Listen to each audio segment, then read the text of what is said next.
aside if you see him coming.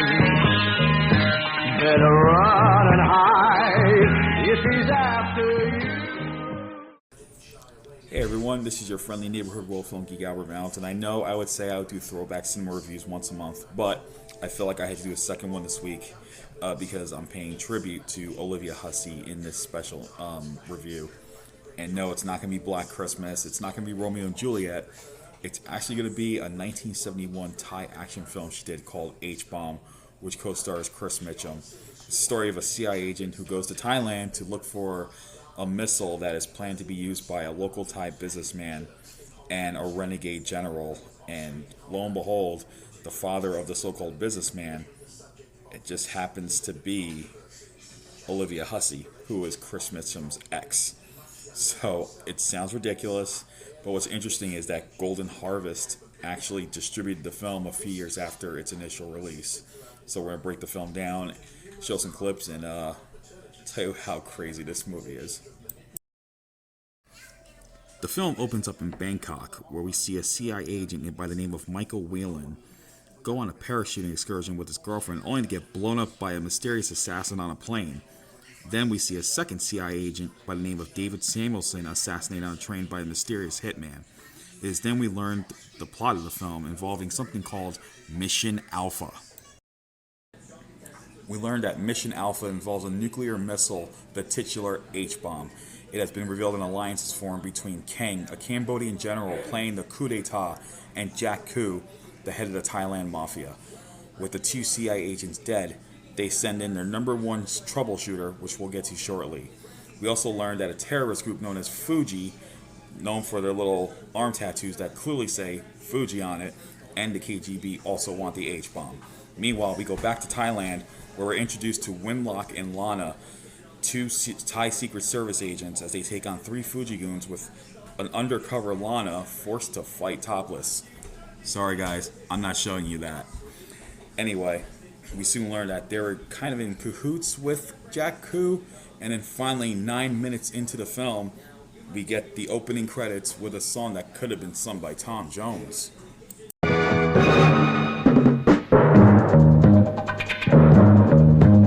Just step aside if you see him coming. Better run and hide if he's after you. On land and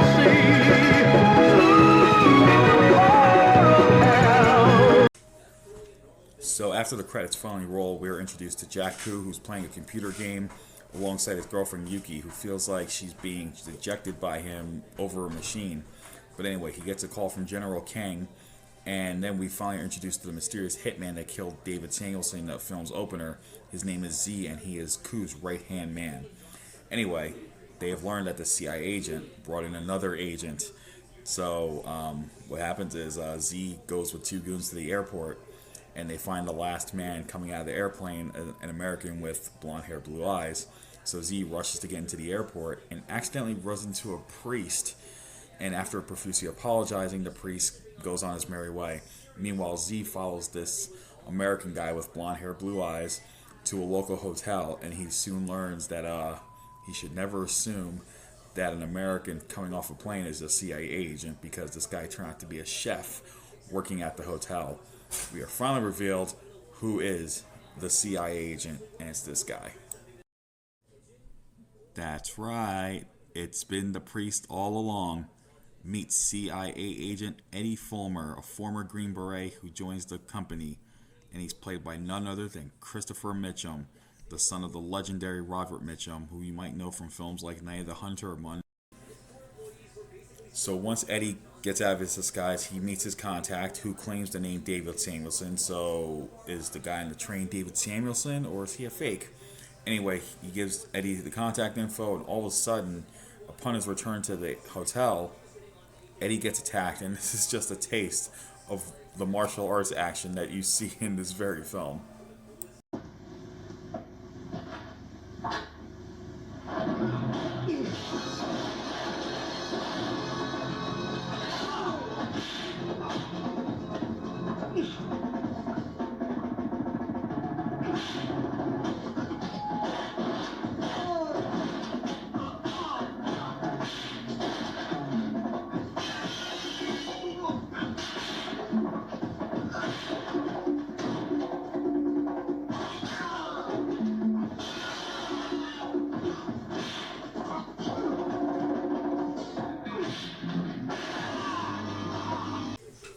So after getting help from Winlock and Lana, who introduce themselves to Eddie, Eddie has a choice to make. Either help the Thai Secret Service on this mission, or get deported. So he thinks about it, but there's another reason why he's in Thailand. It's because he's going to see his ex-girlfriend Erica at her birthday party. And Erica is played by the one and only Olivia Hussey. And here's her introduction scene. Thank you, Erica. Thanks for coming.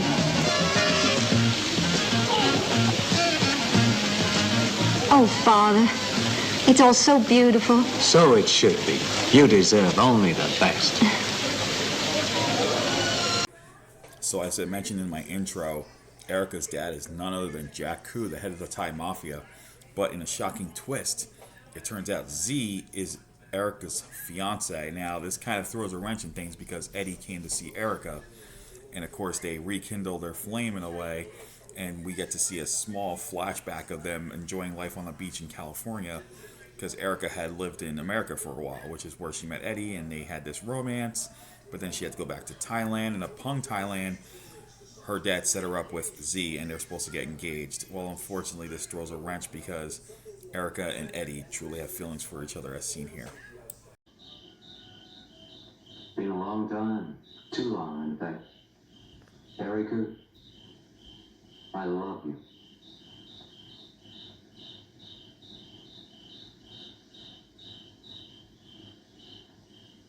Erica? So upon Z catching Erica and Eddie kissing, of course he's not happy about it, tells Erica to go to the house, but she refuses to listen. Anyway, as Eddie gets ready to leave, he gets chased down and ambushed, and this leads to one of the most horrific edited car chases I've ever seen. And the reason is, they shot part of it in the morning, because you're going to see it switch from night to day to night. Just see for yourself how bad this is.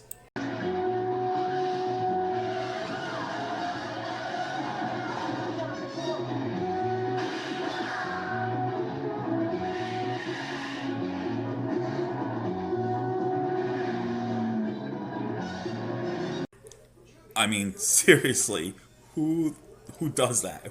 How?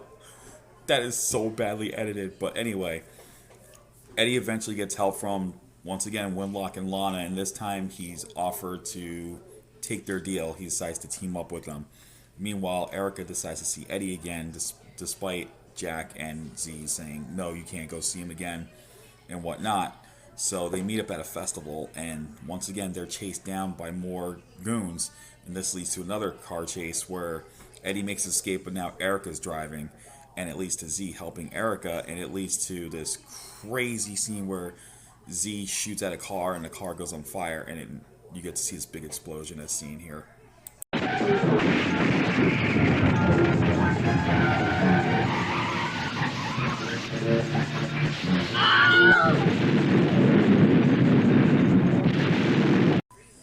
So after all that happens, Eddie decides to go see Erica. But of course, he knows he's going to have to contend with Z and those guys somehow. But thanks to the help of Samuelson, Eddie flies on a motorcycle over the gate.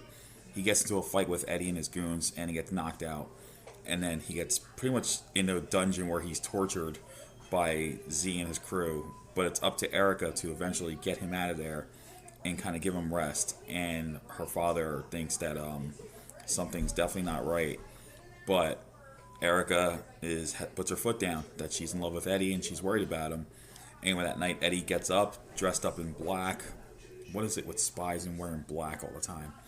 And this leads to him looking for a map to where Alpha is supposed to be delivered. So he eventually does catch up to it, and Z doesn't trust Eddie, of course, for obvious reasons.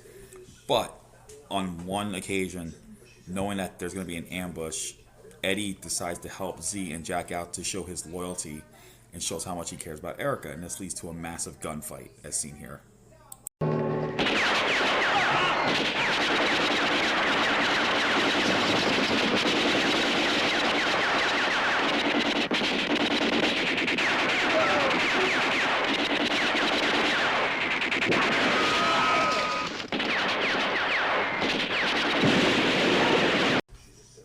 So after the the loyalty test.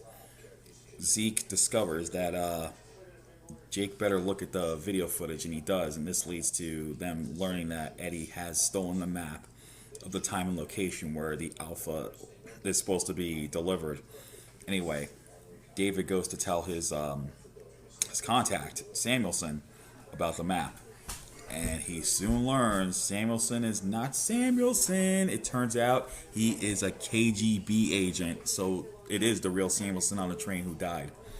And this leads to the KGB, which also involved the guy with the scar who killed Michael Whelan in the opening of the film, trying to kill Eddie. But Eddie does eventually crash his car into the helicopter, which leads to a massive explosion again.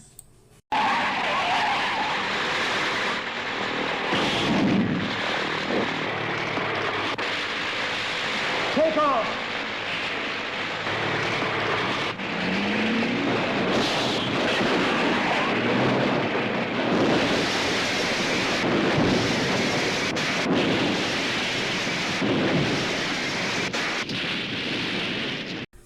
Meanwhile, there's a big plot twist, and it comes in the form of Yuki, who is revealed to be working for Fuji. And the reason we learn this is because Erica goes to look for Yuki and finds that Yuki is holding a gun that says Fuji on it. And this leads to a little confrontation between the two women, and this leads to a massive fight, kinda.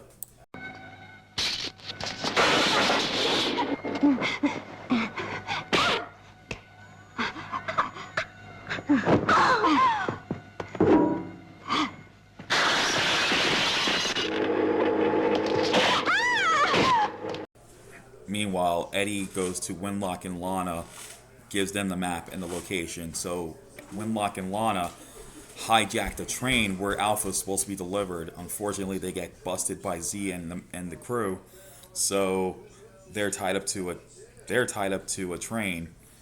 Eddie, an attempt to tell Erica what's going on, gets himself knocked out again. This time he's sent to the summer house with a bomb tied to him, and it's up to Erica, who discovers it after overhearing some of the goons, to go to the summer house, and she ultimately does help Eddie. And one funny thing was, he tells her to get the screwdriver to unhook the bomb, and I don't know how it takes 4 minutes to get to a freaking toolbox. But anyway, Erica succeeds, she saves her boyfriend, and then all hell starts to break loose.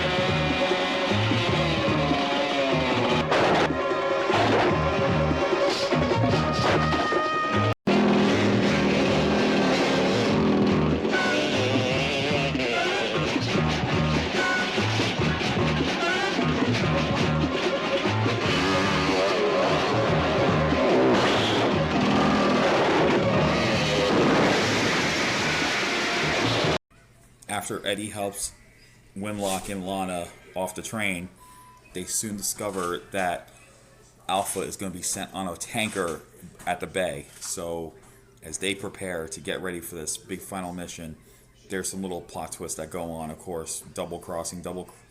As revealed that Kang is now working with Yuki and Fuji. They formed an alliance against Ku. And this leads to a showdown between all parties, including the Thai Navy, who Winlock and Lana have been contacting this whole entire time, because the fact that they're now on waters, the Navy can come in and stop them. And meanwhile, our three heroes will get ready for action, and eventually, of course, we're going to get a third and final showdown between Eddie and Z. And that, of course, leads to a plot twist. So this is how it pretty much goes.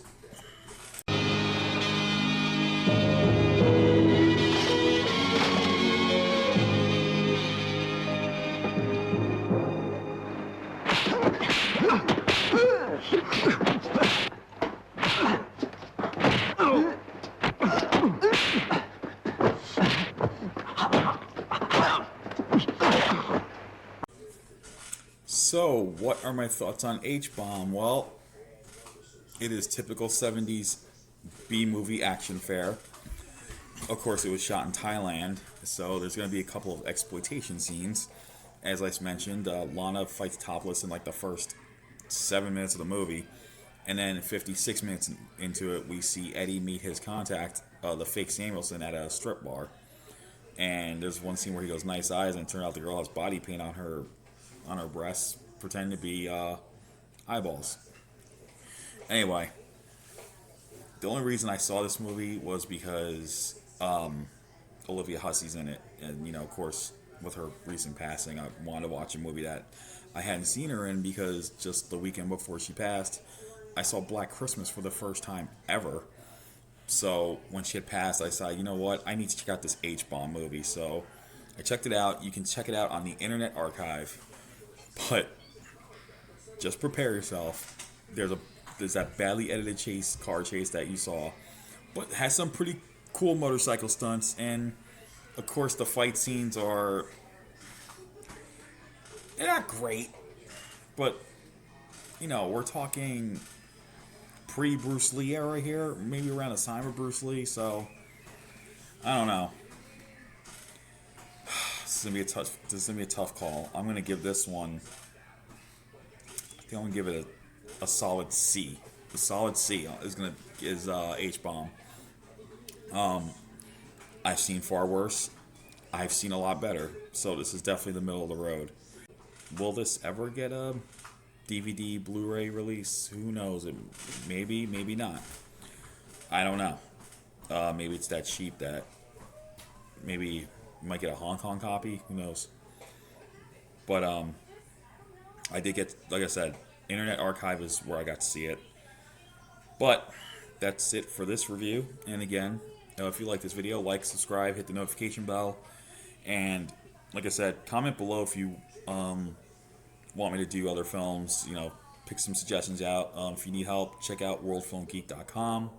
All my reviews are there. If there's anything I haven't covered and you want me to cover it in a throwback cinema from the 70s to the 90s, maybe even the early noughts, early 2000s, comment below what you want to see me review, and I'll do my best to check out the film and review it. So until then, you all stay awesome.